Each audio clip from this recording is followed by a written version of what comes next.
ఈ రోజుల్లో రాజకీయాల్లో గెలవడమంటే అదృష్టం మీద ఆధారపడటం కాదు. అదొక సైన్స్. ప్రతి అడుగునీ ఇంజనీరింగ్ చెయ్యాలి. ఈరోజు మనం తెలంగాణలోని ఒక కీలక నియోజకవర్గాన్ని కేస్ స్టడీగా తీసుకుని ఒక రాజకీయ విజయాన్ని ఎలా డిజైన్ చేస్తారో విశ్లేషిద్దాం. ఇది కేవలం ఎన్నికల కథ కాదు, వ్యూహాల వెనుక ఉన్న శాస్త్రం. మనం మాట్లాడుకోబోయేది షేరిలింగంపల్లి గురించి.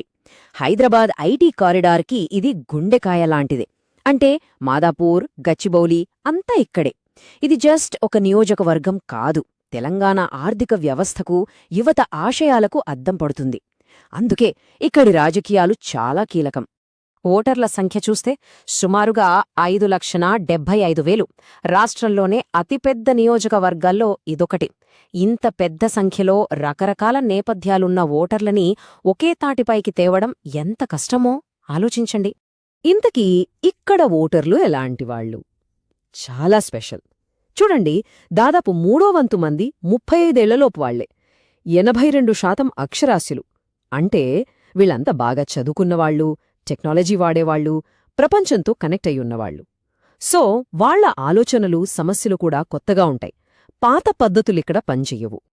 సరే, మరింత కాంప్లెక్స్గా ఉన్న ఈ పొలిటికల్ బ్యాటిల్ ఫీల్డ్ని ఎలా అర్థం చేసుకోవాలి? దానికోసం మన విశ్లేషణని ఈ 6 భాగాలుగా చూద్దాం. ముందుగా ఈ నియోజకవర్గం అసలు స్వరూపమేంటి, దాని ఆత్మ ఏంటో అర్థం చేసుకుందాం. ఇది పక్కా అర్బన్ ఏరియా. ఐటీ ప్రొఫెషనల్స్, చదువుకున్న మధ్యతరగతి వాళ్లు ఎక్కువ. మరి వీళ్లకేం కావాలి? మంచి రోడ్లు, మంచినీళ్లు, లా అండ్ ఆర్డర్, ఇలాంటివి. ప్రతి ఒక్కరి చేతిలో స్మార్ట్ ఫోన్ ఉంటుంది. సోషల్ మీడియా వాళ్ల జీవితంలో ఒక భాగం.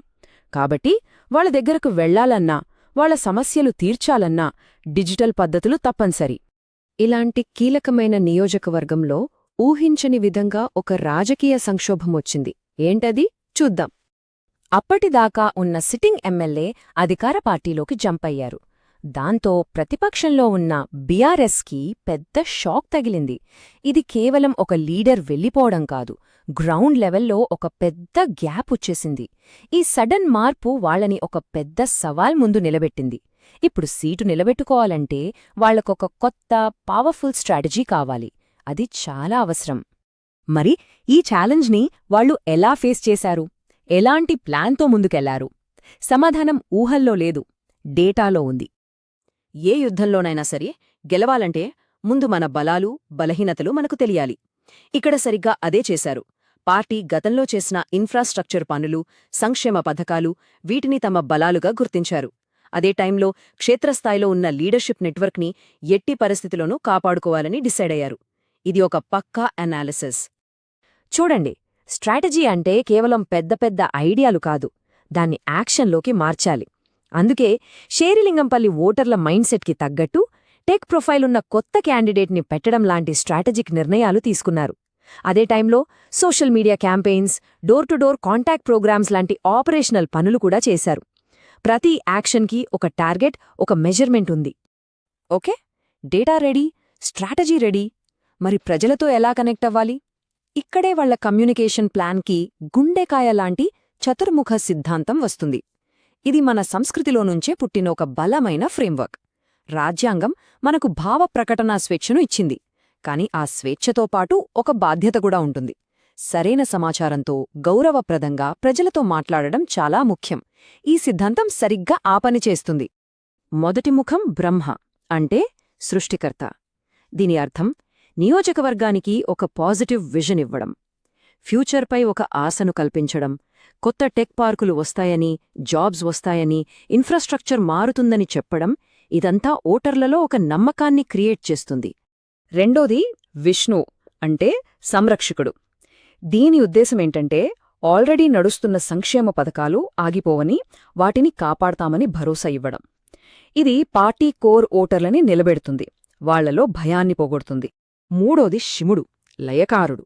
అంటే ఫ్యాక్ట్స్, డేటాతో అపోజిషన్ వాళ్ల ఆరోపణలని, వాళ్ల ఫేక్ ప్రచారాలని గట్టిగా తిప్పికొట్టడం.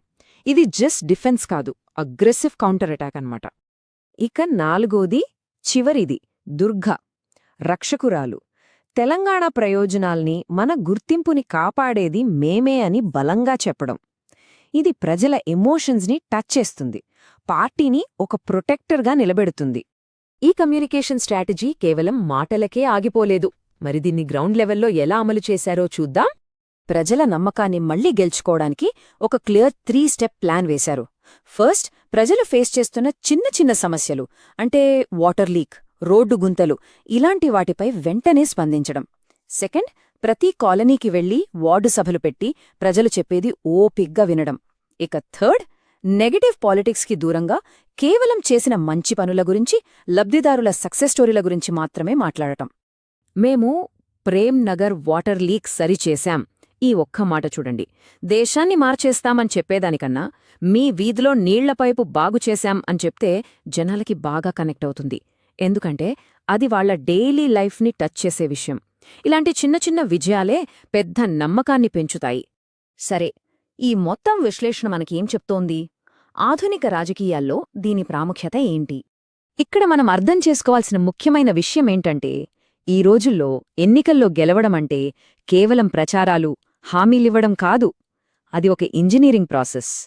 ప్రజల సమస్యలను పరిష్కరించడానికి, వాళ్ళకి మంచి పాలన అందించడానికి డేటాని, స్ట్రాటజీని వాడటం. ఇప్పుడున్న డేటా ప్రొటెక్షన్ చట్టాల ప్రకారం ప్రజల వ్యక్తిగత సమాచారం చాలా విలువైనది. వారి అనుమతి లేకుండా దాన్ని వాడకూడదు. ఈ మొత్తం ప్రక్రియలో ఆ ప్రైవసీని, నమ్మకాన్ని కాపాడటమనేది నాయకుల ప్రాథమిక బాధ్యత. ఇది మనల్ని ఒక పెద్ద ప్రశ్న దగ్గర నిలబెడుతుంది. ఈ బిగ్ డేటా కాలంలో ప్రజాస్వామ్యం భవిష్యత్తు నాయకుడి మాటకారితనం మీద ఆధారపడుంటుందా, లేక వాళ్ళ స్ట్రాటజిక్ లెక్కల మీద ఆధారపడుంటుందా? ఆలోచించాల్సిన విషయం. మీరు కూడా ప్రజలని కేంద్రంగా చేసుకుని మీ నియోజకవర్గాన్ని అభివృద్ధి పథంలో నడిపించాలనుకుంటే blueprintstrategies.ai ని సంప్రదించండి. మా ఇమెయిల్ mgr@blueprintstrategies.ai లేదా 08042041602 నంబర్కి కాల్ చేయండి. మా లక్ష్యం రాజకీయాలకతీతమైన ఒక ప్రయోజనం.